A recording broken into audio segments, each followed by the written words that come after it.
Eu penso que o que tiña para decir agora xa non a clausura a la Pascuala. Non podía ser de outra maneira. Clausuradoras. Non sei se Pascuala nos quer decir algo antes de clausurar de todo. Por favor.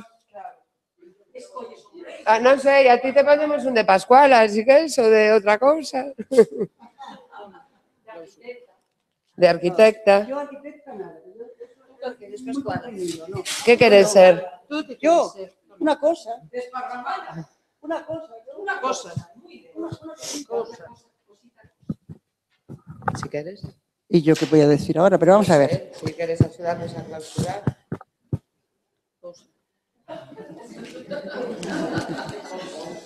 Cosa linda. ¿Y si me transformo en un monstruo y me la como? Con lo que me han hecho sufrir a mí, esta mujer, la Ana Ramoní, por ejemplo. Sí, me hiciste mucho sufrir. Oh, sí, pero antes sufrí mucho. Ay. Por favor, eso tú, a ver si aprendes las próximas, ¿eh? No hagas sufrir tanto a la gente porque no hay derecho. Ay, pero luego después una se pone estupenda, ¿eh? Cuando, oh, qué bien, oye, oh, qué bien, cómo me siento, ¿no? Ay, qué bien. Ahora, venga, que ya me habéis hecho sentir muy bien. Ahora ya podéis ir.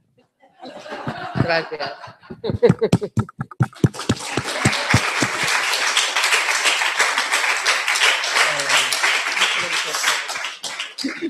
Bueno, é unha breve clausura, creo, porque xa falamos tanto hoxe. Eu, bueno, decir que esta foi unha xornada maravillosa.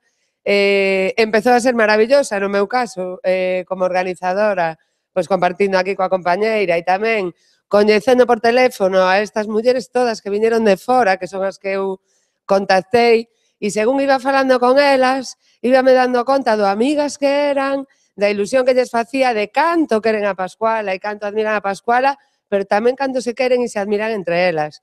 E, bueno, é o exemplo vivo do que propoñían Carla Lonzi e aquelas mulleres italianas, e penso de co que seguimos propoñendo, non?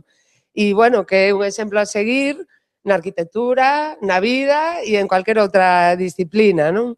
E, bueno, gracias a todas pola parte que me toca, e creo que Ana... Sí, bueno, eu simplemente... Nada, bueno, decirle a Pascuala que disfrutei moitísimo o seu sufrimento.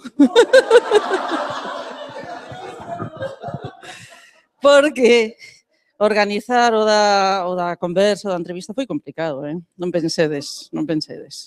Pero disfrutei moito non só a organización desta xornada, senón tantos anos compartidos no Foro de Brión, en Feín, en tantos proxectos. Sempre envexei esa alegría de vivir, ese entusiasmo, esa postura tan irreverente, tan fantásticamente irreverente, durante tanto tempo, permanecer así.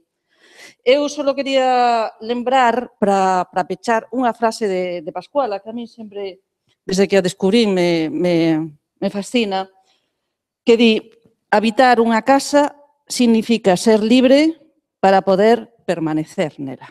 Grazas.